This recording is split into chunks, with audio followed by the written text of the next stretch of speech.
diciembre de 1993, hace 20 años, terminó la vida de Pablo Escobar Gaviria. En su época, el narcotraficante más buscado del mundo. 2 décadas después de la muerte de Escobar, se ha hablado de su maldad, de su familia, de sus socios y de sus amores. Poco se ha analizado el lado político del capo, un aspecto inexplorado que le permitió dar grandes golpes. Su abogado Gustavo Salazar y los periodistas Luis Alirio Calle y Juan José Hoyos narran cómo fueron testigos de los alcances políticos del capo. No olvidemos que Pablo, al igual que los guerrilleros, combinó todas las formas de lucha. Por ejemplo, Pablo Escobar, y yo creo que en El Patrón del Mal quedó claro, era un hombre que al estilo de la película El Padrino, sabía alternar entre la violencia, la guerra, lo jurídico y lo político. En realidad el patrón del mal no era Escobar, él era un peón del patrón del mal, porque ese patrón del mal está vivo, no murió con Escobar, el narcotráfico está ahí, es muy cultural. Pablo Escobar se dio a conocer en el país cuando llegó a la Cámara de Representantes como suplente del parlamentario Jairo Ortega, una vida política que duró poco. Fue expulsado del nuevo liberalismo por parte de Luis Carlos Galán y el ministro de Justicia de la época, Rodrigo Lara Bonilla, lo acusó abiertamente de narcotraficante. Juan José Hoyos fue testigo de la reacción de Escobar cuando era corresponsal del diario El Tiempo en Medellín. Hoy este periodista vive en Cisneros, Antioquia. Hoyos cuenta cómo compartió con Escobar.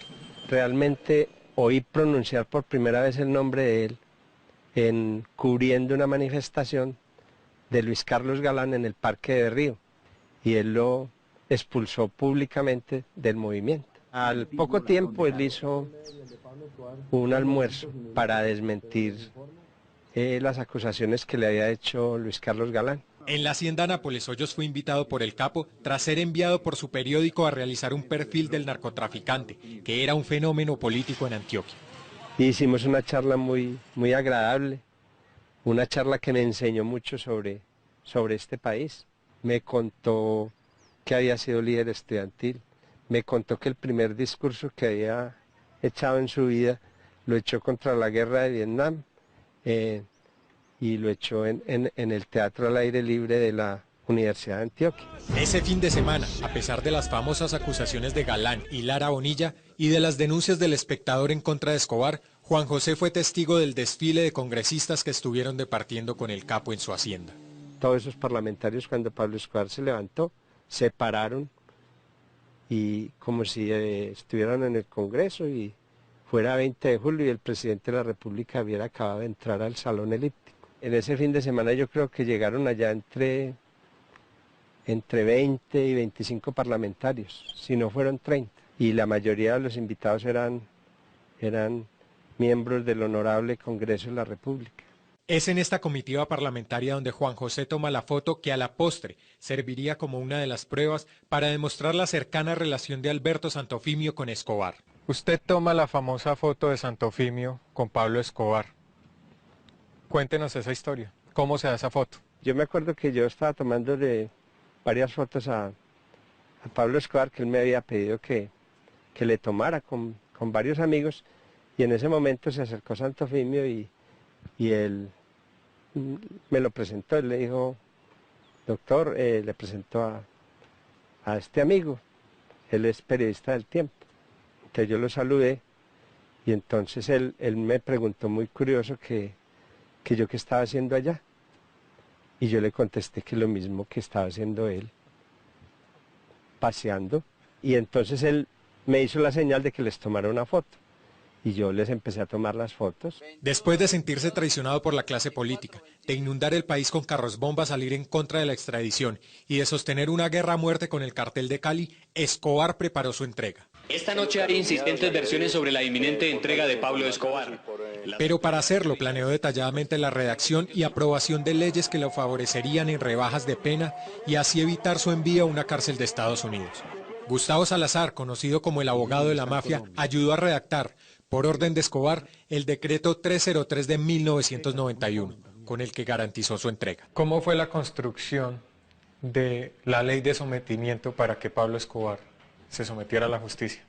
Pablo primero confeccionaba sus decretos, leyes, y era un hombre muy minucioso en ese tema y terminó siendo el hombre que, hay que decirlo, desde el punto de vista legal, hizo que se decretara en Colombia una legislación única en el mundo. Creo que el ministro Giraldo Ángel, en nombre del gobierno, y nosotros los abogados, sobre todo el doctor Guido Parra y mi persona, fuimos los que, pues, por lo menos dimos las bases jurídicas, políticas, para ese sometimiento que efectivamente terminó siendo un éxito. Lo recibió el ministro de la época, Giraldo Ángel. Por supuesto que todos lo niegan. Él lo recibió y efectivamente empezó a cocinarse la política de sometimiento. El presidente César Gaviria supo estas negociaciones y estuvo de acuerdo con ellas. La legislación fue elaborada al servicio del cartel de Medellín. ¿Consecuencia de qué? De una negociación. Lo discutimos en nombre de Pablo en la cárcel de Itagüí con los Ochoas que ya estaban detenidos, y efectivamente era una legislación en donde le decíamos a Pablo, mire, aquí hay un decreto donde debe garantizarse la nuestra tradición. Ahí lo aprobaba el gobierno. ¿Usted cree que Pablo Escobar hizo lo que quiso o lo que le dio la gana para poderse someter a la justicia? Eso es cierto, de que Pablo doblegó al Estado, completamente cierto, hasta el punto que fue una legislación confeccionada a su arbitrio, amaño. Particularmente el 303 fue el más difícil de todo, porque el 303 de enero del año 91 lo que decía era que no importaba que hubiera cometido delitos con posterioridad a los hechos acaecidos de la muerte de Galán. Es decir, los últimos, incluso lo que hacía el delito era proteger a Pablo para que no lo extraditara. Gustavo Salazar no tiene reparos para contar lo que hizo Pablo Escobar en la Asamblea Nacional Constituyente de 1991 para abolir la extradición. ¿Cómo llega Pablo a meterle la mano a la Constitución del 91? ¿Cómo fue ese proceso? Aquellos, sobre todo algunos costeños, que no atendían las voces de la filosofía, sino de la práctica, del cómo voy yo, pues les pagó. Y ya sabemos que muchos constituyentes votaron la nuestra edición por dinero. Dice Popeye, y parece que es cierto, que muchos del M-19 recibieron dinero para votar la nuestra edición. Ellos dicen que por filosofía. Es posible, es posible. Dicho de otra manera, también Pablo hoy actuó con violencia, con criterio político y untando la mano. Eso lo sabemos que existió y así fue. El 19 de junio de 1991, a las 12:30 del mediodía, la no extradición de colombianos es aprobada en la Asamblea Nacional Constituyente, con 51 votos a favor y 3 en contra. Galán Sarmiento Antonio. Por Colombia y por ellos voto no. 5 constituyentes se abstuvieron. El mismo día, a las 3:45 de la tarde, Escobar se entrega. El sacrificio de su familia, Alberto, no fue en vano. Todo lo que ustedes sufrieron y lo que mi familia también ha sufrido, pues va a repercutir en la paz de este país, que es muy importante. Y es recluido en una cárcel que construyó a su gusto. Cómo la gente se entusiasma con esta historia. Luis Alirio Calle, en esa época director del noticiero del canal regional Teleantioquia, fue el único periodista testigo de la entrega del capo. ¿Cómo conoce usted a Pablo Escobar? Yo lo conocí el día que se entregó. Y un día me llamó alguien y me dijo que quería hablar conmigo. Fui a hablar con el hombre y me dijo, yo tengo esto para vos, y me entregó un papel doblado. Y decía que él quería que yo estuviera en la entrega. ¿Sí? La cosa es que llegó el día. Eso fue el 19 de junio de 1991. Llegó alguien, preguntó por mí, muy despuesito de mediodía, salí y me dijo, usted es Luis Alirio Calle, venga, esto se lo mandan a usted. Era una caja de este tamaño de cartón, llena de casetes de Betamax. Todos contenían lo mismo, eran imágenes de Pablo. El motivo de los videos que me entregaron a mí hoy era recordar eso. Pues hombre, mostrarle a la gente que no solamente es el lado que siempre se dibuja, sino que hay otros lados también que son diferentes. ¿Sí? Eran las imágenes para pintar la noticia. A Luis Alirio se le autorizó subir al helipuerto de la gobernación de Antioquia.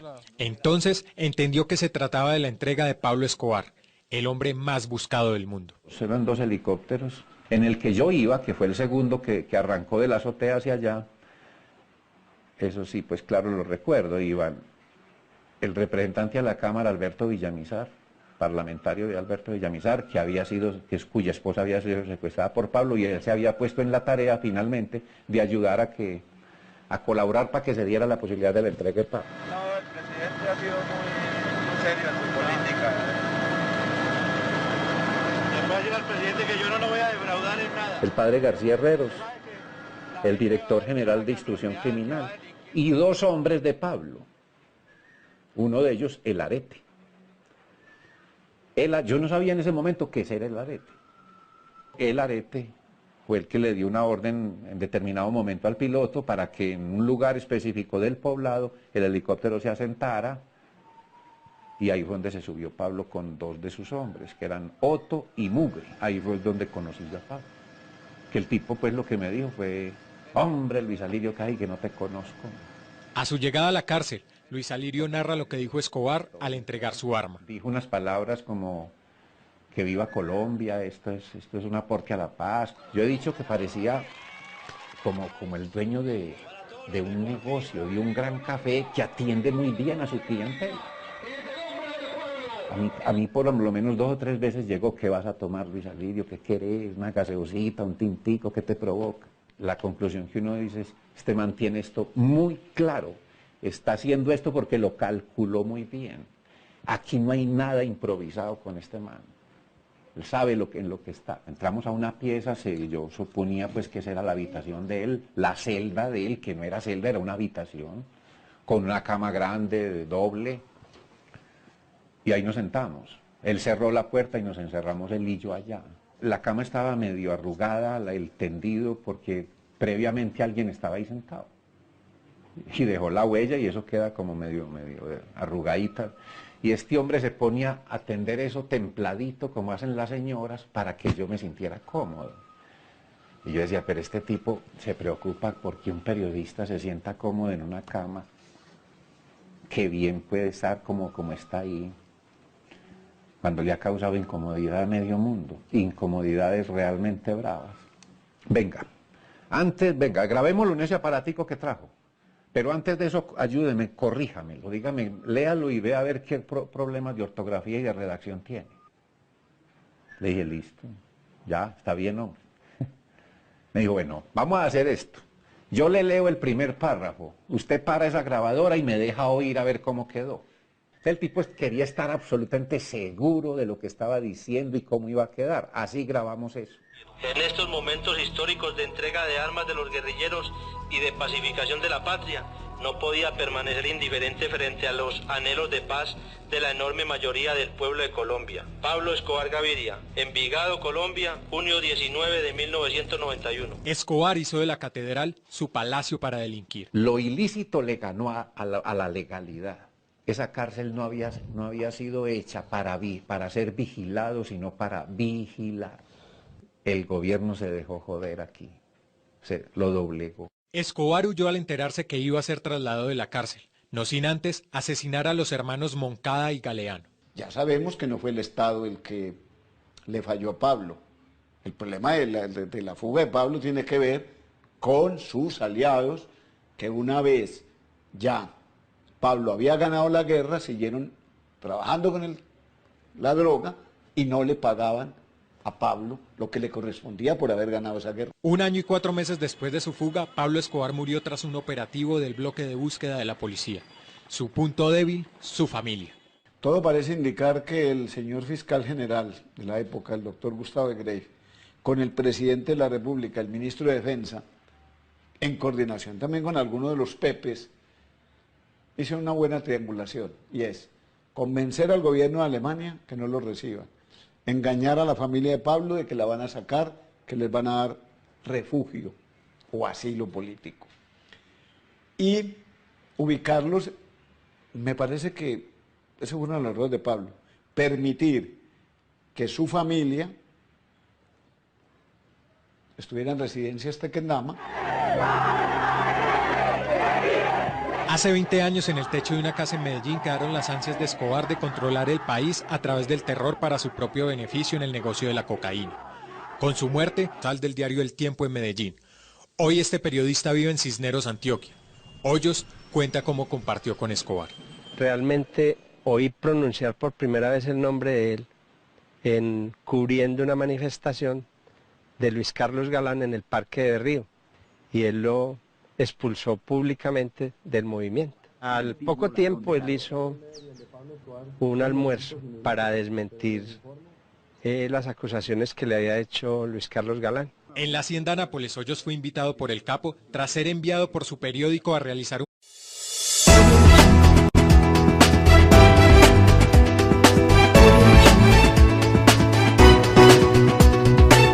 De diciembre de 1993, hace 20 años terminó la vida de Pablo Escobar Gaviria. En su época, el narcotraficante más buscado del mundo. 2 décadas después de la muerte de Escobar, se ha hablado de su maldad, de su familia, de sus socios y de sus amores. Poco se ha analizado el lado político del capo, un aspecto inexplorado que le permitió dar grandes golpes. Su abogado Gustavo Salazar y los periodistas Luis Alirio Calle y Juan José Hoyos narran cómo fueron testigos de los alcances políticos del capo. No olvidemos que Pablo, al igual que los guerrilleros, combinó todas las formas de lucha. Por ejemplo, Pablo Escobar, y yo creo que en El Patrón del Mal quedó claro, era un hombre que al estilo de la película El Padrino, sabía alternar entre la violencia, la guerra, lo jurídico y lo político. En realidad el patrón del mal no era Escobar, él era un peón del patrón del mal, porque ese patrón del mal está vivo, no murió con Escobar, el narcotráfico está ahí, es muy cultural.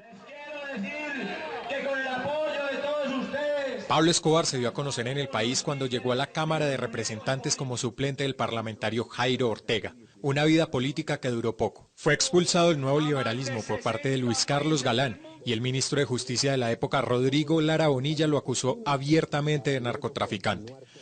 Juan José Hoyos fue testigo de la reacción de Escobar cuando era corresponsal de un perfil del narcotraficante, que era un fenómeno político en Antioquia. Hicimos una charla muy agradable, una charla que me enseñó mucho sobre este país. Me contó que había sido líder estudiantil, me contó que el primer discurso que había echado en su vida lo echó contra la guerra de Vietnam y lo echó en el Teatro al Aire Libre de la Universidad de Antioquia. Ese fin de semana, a pesar de las famosas acusaciones de Galán y Lara Bonilla y de las denuncias del